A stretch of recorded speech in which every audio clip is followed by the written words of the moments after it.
ஏப்பா தமிழ்நாட்டினுடைய நடிப்புல ரஜினி சூப்பர் ஸ்டார். தமிழ்நாட்டினுடைய அரசியல் வரலாற்றுல இன்னைக்கு அண்ணன் சூப்பர் ஸ்டார். என்ன வாடா வந்து யாரு அண்ணாமலை சின்ன பையன் தம்பி. நீ போய் அண்ணாமலைலாம் ஒரு ஆள் நினைச்சு பேசிட்டு இருக்க. தாமரை வந்து எங்கேயுமே மலராது தம்பி. என்ன சும்மா அண்ணாமலைலாம் ஒரு ஆள் நினைச்சுக்கிட்டு என்கிட்ட கேள்வி கேட்டிருக்கேன் தம்பி.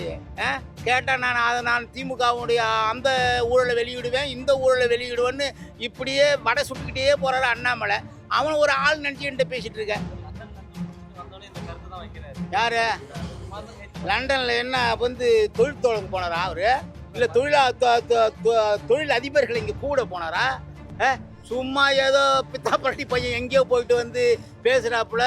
நீ வந்து நம்பி அண்ணாமலைலாம் ஒரு தலைவரை நினைச்சிட்டு எங்கிட்ட கேள்வி கேட்காதீங்க, சரிதா? வேற யாராவது தலைவர் இருந்தாருன்னா கேளுங்க, நாங்க பதில் சொல்றோம். அண்ணாமலை தலைவர் கிடையாது தம்பி, புரோக்கர்.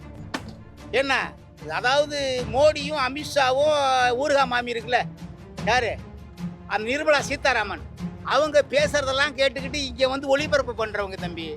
அண்ணாமலைலாம் சொல்லாத. அண்ணாமலை, வானதி சீனிவாசன், இந்த வைத்தியம் பார்க்க முடியாத பைத்தியம் ஒன்று இருக்க எச் ராஜா, இவனெல்லாம் வந்து எங்கள்கிட்ட கேள்வி கேட்காதீங்க. நாங்கள் 50 ஆண்டு தம்பி, எங்கள் அப்பன் செத்துட்டான்னு நாங்கள் அழுகுறோம். ஏன்னா வேடிக்கை பார்த்தவன் அவனும் சேர்ந்து அழுதான்னா இதுல ஏதாவது நியாயம் இருக்கா? அப்படிதான் அந்த அண்ணாமலை அந்த பிஜேபி காரனுங்க, அவனை பற்றி கேள்வி கேட்க வேற எதாவது கேள்வி. ஆமாம், காங்கிரஸ் முன்னோடி உடம்பு சரியில்லையா எவனோ எழுதுகிறான், பிளட்டு வேணும்னு கேட்டுருக்குறான். அது கூட எங்கள் ஆளுங்க குருதி குடை பாசறையில் நாங்கள் எத்தனை லிட்டர் வேணாலும் தரோன்னு இருக்கா. 75 வயசில் என்ன ரத்தம் கொடுக்கணும்? அவர் பேசுகிற பேச்சு ஈரோடு மாதிரி ஒரு நல்ல தொகுதி நான் பார்த்தது இல்லை. எவனாலும் சாவறான்டா ஈரோட்டில். ஆமாம், இதோட ஈரோட்டில் எத்தனை 2-3 தேர்தல் நடந்து போச்சா? இப்போ இவர் நல்லா இருக்குன்னு வேண்டிக்கிறோம். ஏன்னா கொஞ்ச நாள் நல்லா இருந்துட்டு போட்டோம். எங்களை பற்றி என்ன வசைப்பாடுனாலும், எங்களை பற்றி திட்டினாலும், எங்களை எங்கள் அண்ணனை பற்றி என்ன பேசினாலும் நாங்கள் வாழ்த்துறோம். கொஞ்ச நாளைக்கு போங்க. எதுக்கு சொல்கிறோம்? கொஞ்ச நாள் உயிரோடு இருக்குன்னு 2026 வரலையும் EVKS இளங்கோவனை உயிரோடு எதுக்கு சொல்கிறோம்? 2026 இந்த மண்ணுடைய முதலமைச்சர் எண்ணுயிரன் சீமான் அவர் எப்படி மக்களுக்கு ஆட்சி கொடுக்குறாரு, எந்தெந்த திட்டங்களை கொண்டு வராரு எல்லாத்தையும் பார்த்துட்டு EVKS இளங்கோவன் போன்றவர்கள் போனவர்களாக இருக்கும். நான் தான் சொன்னேன், பைத்தியம் பார்க்க முடியாத வைத்தியம் பார்க்க முடியாத பைத்தியம்னு சொன்னேன். அவனை கைது பண்ணிட்டோம். இருந்த தொல்லை தான் நாட்டுக்கு. ஏதாவது ஒன்று எங்கேயாவது உடுக்கடிச்சு கிடப்பான். நான் கொடுத்தா இன்னும் அவன் கைது பண்ணி தொலைஞ்சு கைது பண்ணதோட இல்லை, எங்கேயாவது மனநல காப்பகல்ல பைத்தியம் மருத்துவமனை அதில் கொண்டு போய் உள்ளே வச்சிடணும். இந்த நாட்டுக்கு பிடிச்ச சனியை ஒழிஞ்சுதுன்னு எல்லோரும் நிம்மதியாக இருப்பாங்க. தம்பி போகிறவன் ஏதாவது சொல்லிட்டு போகிறான்னா நம்ம கேட்குறதா? இது குடும்பம் தம்பி. நான் வரும்போது வந்து இது வேற கட்சி, திமுக அண்ணா திமுக எதுக்கு வர்றது? இது வந்து இனம் வந்து அங்கே அழிஞ்சு போச்சு. இனத்தை கொன்று விட்டான். ஏன்னா ஒரு நிலத்தை இழந்துட்டோம். தாய் நிலம் தமிழ்நாடு தான் இருக்குது. இந்த நிலத்தை விடக்கூடாதுன்னு வந்தால் நம்ம நீங்கள் வந்து எதுக்கோ பயந்துக்கிட்டு கூடாரமாகி போச்சு.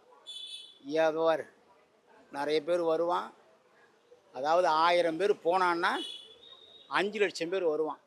எங்கள் அண்ணன், நம்ம அண்ணன் அதாவது தெரு வரலையும் விதைச்சிட்டாரு விதைய. அது முளைச்சிச்சு. இனிமேல் காய்க்கும் பூக்கும் நமக்கு வந்து பலன் தரும். இன்னொரு விஷயம் சொல்கிறாங்க, அண்ணன் வந்து மாற்றி மாற்றி பேசுகிறாரு. அவங்களே பொறுப்பாளர்களே சொல்கிறாங்க, அண்ணன் மாற்றி மாற்றி பேசுகிறாரு. விஜய் அவர்கள் தம்பி சொன்னார், ரோட்டில் அடிப்பட்டு சாவுன்றாரு.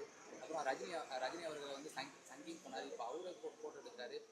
இதெல்லாம் சொல்லிட்டு நாங்களே போய் ஓட்டு கேட்க முடியல அண்ணன் பேரை சொல்லி அதுன்னு சொல்கிறாங்க. அதுக்கு நான் உனக்கு பேச தெரியலன்னு அர்த்தம். உனக்கு வந்து கருத்து மோத தெரியலன்னு அர்த்தம். 12 வருஷம் நல்லா இருந்தாரா?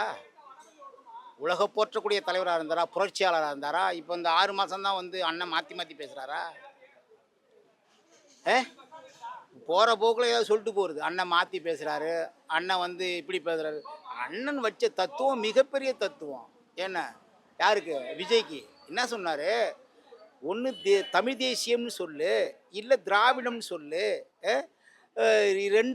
ரெண்டும் வேணும்னு சொல்லாத. ஒன்று வலதுபுறம் போ, இல்லை இடதுபுறம் போ. நடுவில் போனால் ஏதாவது வந்து உன்னை வந்து அடிச்சுவிடும், நீ வந்து விபத்துக்கு உள்ளாயிருவ, உன்னை பாதுகாத்துக்கன்னு அண்ணன் சொன்னார். என்ன அதுக்கு நிறைய காரணம் இருக்குது. திராவிடத்தால் 50 ஆண்டு காலம் நம்ம என்னென்ன இழந்திருக்கிறோன்னு வரலாறு இருக்குது. ஒன்று ஒன்று ரெண்டு இல்லை, இவன் போகிறவன் சொல்லிட்டு போகிறான் இல்லை. 50 ஆண்டு காலமாக திராவிடம் நம்மை எதையெல்லாம் நம்ம விட்டு கொடுத்தோன்னு தெரியும்ல. அதுக்காக அந்த விரக்தியில் அந்த வேதனையில் நம்ம பேசுகிறத இவன் போகிறவன் இருக்கான்ல, நான் வேறு மாதிரி சொல்லிடுவோம். அப்புறம் ஏன்னா நீங்கள் போய் எங்கேயோ அடமானம் வைக்கிறதுக்கு பேசுங்க அயோக்கிய பயலில். நான் கூட வந்து பெருமையாக நினச்சேன், திராவிடத்தை கொண்டு போய் கட்டமைக்க போகிறானுங்க இவனுங்கன்னு எங்கேயோ நினச்சேன் நான்.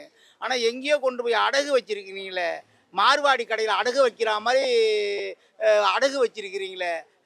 நீங்களாம் பேசலாமா? நீங்கள் போகிற நீங்கள் போங்க. நான் தான் சொல்கிறேன், நானே போனால் கூட